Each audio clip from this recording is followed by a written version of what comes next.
Hello दोस्तों, इस video में हम बात करेंगे मेट्रिक और फर्स्ट फंडामेंटल फॉर्म की। ठीक है साहब, तो ये क्या है, जरा कैसे है, इसकी इक्वेशन क्या है वो जरा देखते हैं। आ जाओ। तो सबसे पहले बच्चे मानते हैं कि r बराबर आर यू कॉमा वी एक सरफेस को रिप्रेजेंट कर रहा है। ठीक है, ये कर्व्स ऑन सरफेस की बात कर रहे हैं। क्यों सरफेस को रिप्रेजेंट कर रहा है? Because there are two parameters. अच्छा, तो अगर ये एक सरफेस हो गई और इसकी इक्वेशन हो गई r बराबर क्या, आर यू कॉमा वी हो गई। अच्छा साहब, और ये आप इस पे पकड़ लो, एक कर्व बना लो। ये वाला पॉइंट हो गया मान लो P और ये वाला पॉइंट हो गया मान लो Q। बढ़िया बात। इस P को R से रिप्रेजेंट करेंगे तो ये वाला point R plus D R, ये वाला जो है डिस्टेंस हल्का सा वो डी आर मान लें। अच्छा, तो फिर चालू करते हैं। तो लेट P वाला पॉइंट क्या हो जाएगा, U कॉमा वी, और Q वाला पॉइंट क्या हो जाएगा, U plus d v comma v plus sorry u plus d u comma v plus d v. तो साहब बात बताओ जरा, मेट्रिक का मतलब क्या होता था? डिस्टेंस होता है। जो हम बात कर रहे हैं इसका क्या हम पढ़ने वाले, metric. Metric space real analysis में पढ़े थे, यहाँ पर हम लोग मेट्रिक पढ़ने वाले हैं। जरा देखते हैं क्या मतलब होता है डिस्टेंस। ये बात तो आपको पता है। तो मैंने बोला कि जो आर्क है वो पी क्यू, अगर ये डी एस के बराबर है तो एक बात बताओ, डी एस होगा किसके बराबर? सर डी आर का जो मैग्नीट्यूड है, ये जो मैग्नीट्यूड इसका आएगा। हमने कहा अच्छा डी आर बताओ कैसे निकलेगा। तो ये इक्वेशन आपके पास है, आ जाओ डी आर निकालते हैं। जरा ध्यान देना साहब, डी आर बराबर देखो del r upon del u और d u plus del r upon del v. देखो कैसे में लिख रहे हैं ये समझो, u और v पर डिपेंड कर रहा है, तो जिसको जो भी डिफ्रेंशिएट कर रहा होगा, एक बार पहले u वाला भी, u एज अ फंक्शन है तो u से किए। अब u को करेंगे जिससे भी किया जाएगा, यहाँ पे सिर्फ यही लिखा जाएगा डी वी। और जब u से डिफ्रेंशिएट करते हैं तो इसका नाम है क्या, r one d u, plus इसका नाम है क्या, आर टू डी वी, और ये आपका आ गया डेल आर। अब जरा ध्यान दो साहब, ये जो आया हुआ है डी आर, ठीक है, तो आपको पता है साहब, मैंने भी बताया कि जो डिस्टेंस ये डी एस निकलेगी वो कैसे निकलेगी। सर डी एस निकालने के लिए आप इसका मैग्नीट्यूड निकाल दो डी आर का। तो हमने कहा अच्छा स्क्वायर कर दें, तो ना करो, कोई दिक्कत नहीं। देखो साहब, तो डी एस का स्क्वायर बराबर क्या, डी आर का स्क्वायर, और डी आर आपका क्या है, ये इसका स्क्वायर करो, मतलब ये चीज़ है, इसका स्क्वायर करोगे तो क्या आएगा, आर वन का square, sorry vector d u square plus two r one r two d v plus r two का स्क्वायर डी वी का स्क्वायर। ठीक, सॉरी यहाँ पे आएगा डी यू डी वी आएगा, डी यू और डी वी, अरे ए बी होता ना, टू ए बी। अब जरा समझो मेरी बात साहब, और ये चीज जो आया है साहब ये, ठीक, इसका नाम है ई, तो इसकी जगह हमने पुट कर दिया ई,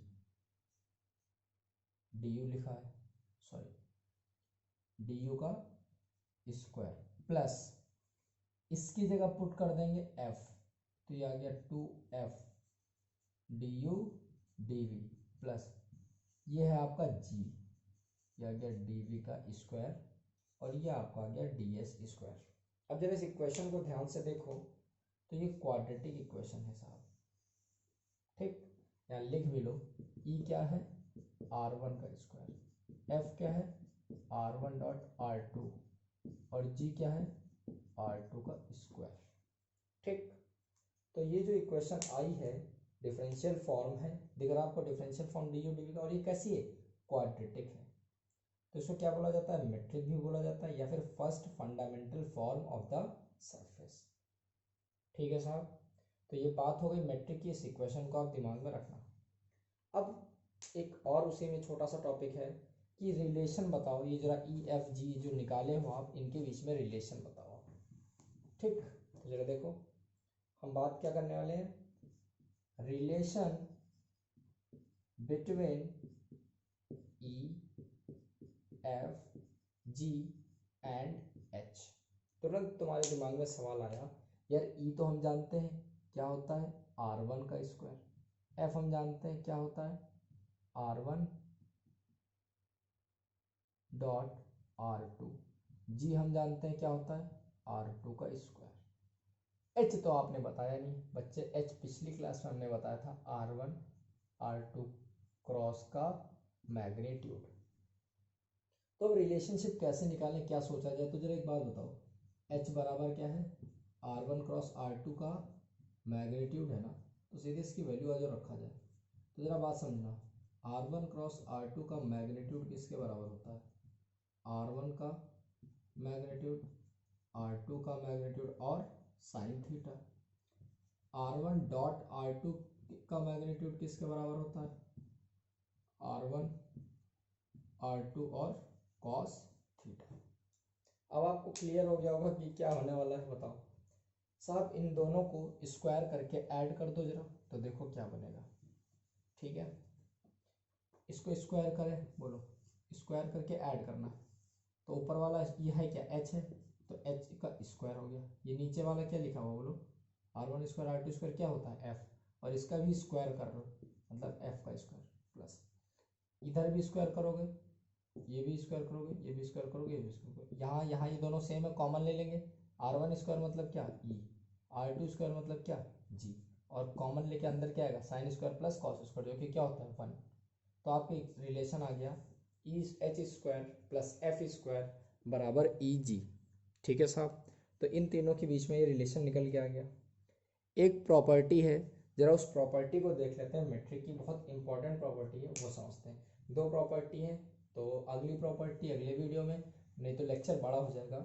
इसको हम समझते हैं, ये प्रॉपर्टी क्या है जरा ध्यान दो। ठीक, तो दे रखा है इन्होंने प्रॉपर्टी 1 क्या है, जरा इसको लिख लेते हैं पहले।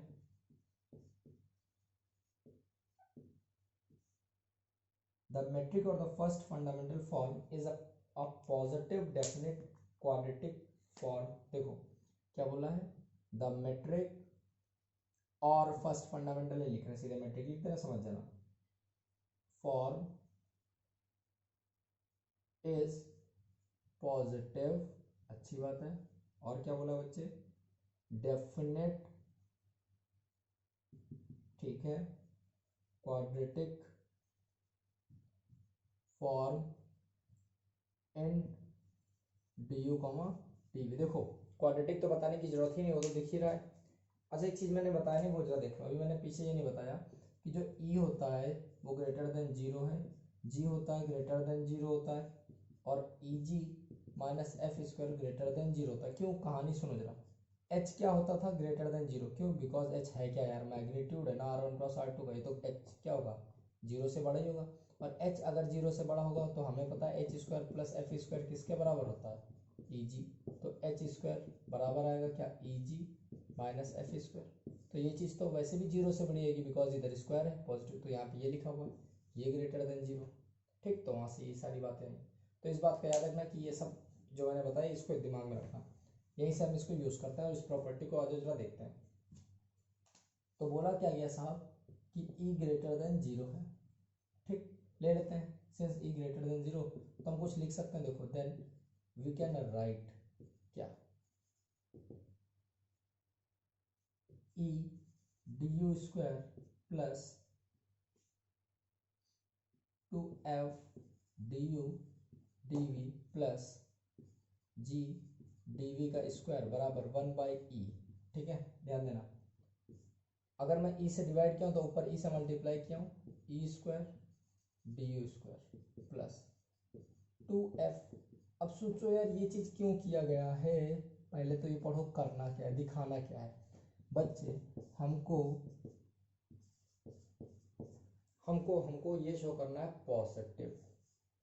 कोई भी चीज़ जब पॉजिटिव शो करना हो ना, तो यार सबसे बेस्ट तरीका होता है उसको स्क्वायर दिखा दो कि वो स्क्वायर है। क्या मतलब, जरा समझो मेरी बात। तो साहब ये तो हमको ए स्क्वायर दिख रहा है कुछ, ये हमको इसमें 2 भी दिख रहा है, ई डी यू बी, ए भी दिख रहा है और बी भी दिख रहा है, लेकिन बी स्क्वायर नहीं है, तो नहीं है तो ले आओ, आ जाओ। तो 1/e बराबर ई स्क्वायर डी यू का square plus 2f e d u d v. क्या नहीं है बच्चे? सर ये नहीं है, मतलब f वाला नहीं है, तो बच्चे लिख लो एफ स्क्वायर डी वी का स्क्वायर। तुरंत कहोगे हटाओ भी तो सर उसको, तो एफ स्क्वायर डी वी का स्क्वायर और प्लस वो जो बचा हुआ है वो लिख लें। अब बच्चों देखो, आप ध्यान दो इस पे। अब तुमको दिख गया साहब ये क्या है,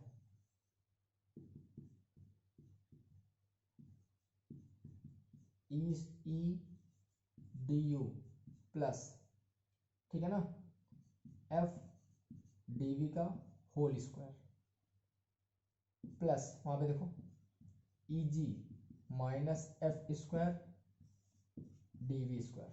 ले सकते हैं? एक मिनट, कोई दिक्कत नहीं, ठीक है, कॉमन है ना डी वी डी वी। और ये किसके बराबर होता है? एच। कैसे? अरे यार अभी बताया था ना, H square plus F square बराबर ई जी, तो वो उधर जाएगा तो एच स्क्वायर के बराबर आएगा। मतलब आप बोल सकते हैं 1/e और ई डी यू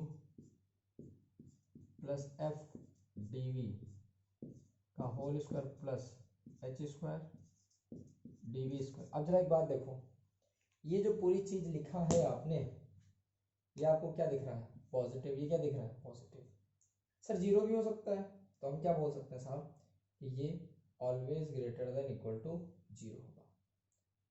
ठीक, कोई दिक्कत समस्या परेशानी नहीं, ये हमेशा greater than equal to zero होगा। लेकिन सर ये इक्वल टू वाला भी तो केस दिख रहा है, तो पॉजिटिव के साथ साथ जीरो भी तो होना चाहिए क्वेश्चन में कि पॉजिटिव और जीरो, लेकिन जीरो तो होता नहीं। मतलब सर ये जीरो के बराबर नहीं होगा, तो ऐसे आप हटा तो सकते नहीं है यार कि नहीं होगा तो लो हटा दिए। तो अब ये वाला भी कंडीशन लो देखते हैं कि जीरो के बराबर नहीं होगा। यहाँ तक समझ में आया? आगे इसके क्या करेंगे वो देखो। तो ये चीज़ हमने बोला और जीरो लेके देखते हैं, फिर देखते हैं क्या जीरो होगा कि नहीं होगा, तो हमने उसी को जीरो पुट कर दिया। तो देखो, तो also e d u square plus e हो गया, फिर 2 आएगा, f d u d v हो गया plus g d v square बराबर जीरो। और ये बराबर जीरो, इसका मतलब क्या है? अभी ये किसके बराबर प्रूफ किया? इसके बराबर, तो ये बराबर जीरो, तो वो उससे मल्टीप्लाई हो जाएगा। मतलब फाइनली आएगा मेरे पास e d u square plus f d v का होल स्क्वायर, सॉरी, और plus h square d v square बराबर जीरो। अच्छा एक बात बताओ, दिस प्लस दिस बराबर जीरो, मतलब इधर दोनों स्क्वायर है, दोनों क्या दिख रहा है आपको? स्क्वायर दिख रहा है। मतलब साहब आप ये कह रहे हो कि ये बराबर जीरो एट दिस बराबर zero. This implies e d u plus f d v बराबर zero and h square d v square बराबर जीरो।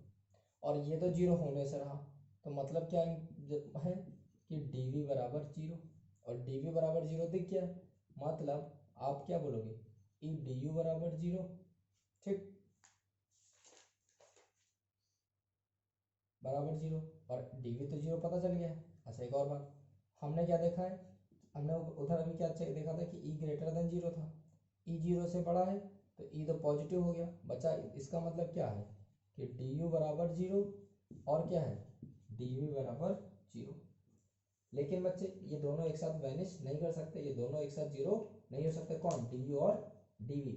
इसीलिए क्या होगा कि ये जो मैट्रिक आपने बोला, ये जो मैट्रिक है आपकी, ये क्या है? एक पॉजिटिव क्वांटिटी। लिख लेना कि since both d u and d v can not be zero, so the metric this is always a positive definite quadratic form. ठीक है साहब? तो अगर ये वीडियो समझ में आया, ये टॉपिक समझ में आया, तो please like share and subscribe, और इसके अगली प्रॉपर्टी जो है उसको अगले वीडियो में करेंगे। Thank you class.